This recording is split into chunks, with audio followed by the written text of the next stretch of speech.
fitness areas in particular is the first place I want to look at. And just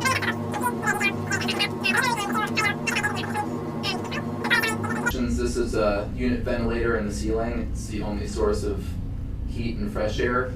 This is the only sort of cooling you have in all those spaces. It's a window AC unit.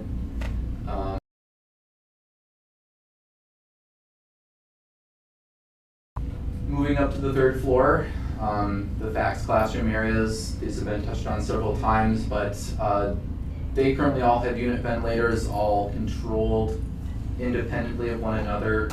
There's no dehumidification whatsoever, and have a lot of service calls for heating and discomfort issues in those spaces. So.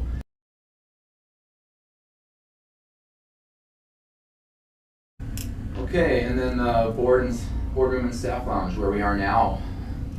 We poked our heads up above the ceiling here when we were here last week, and there currently is no outside air being ducted into this unit. So it used to come in through the old unit ventilators on the wall here, but that's been closed off. So all that's up there is just recirculating air and cooling it down. And if anybody needs to know why it's been closed off, it's a lot because of functionality when it comes to being able to conduct anything. Just because it's too loud, has other issues, comfort issues.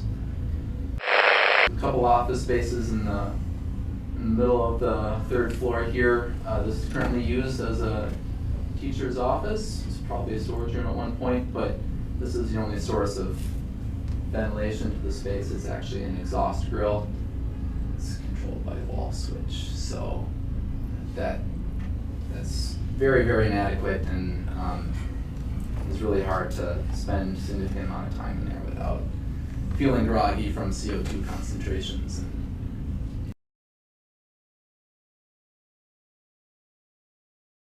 But the indoor air quality issues with high CO2 levels on the fourth floor as well as on the third floor,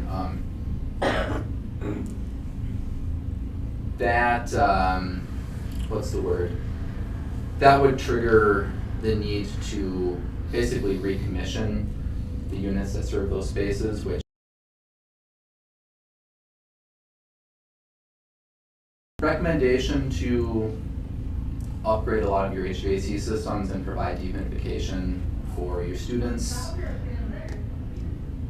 will likely trigger the need to increase the size of your electrical service. That probably was not accounted for when electrical transformer and service was sized for this facility, and so that will cascade all the way back probably to the main service of your school and the facility here. And most of what I'm showing you here is all original electrical equipment that's far, far beyond code allowable technology.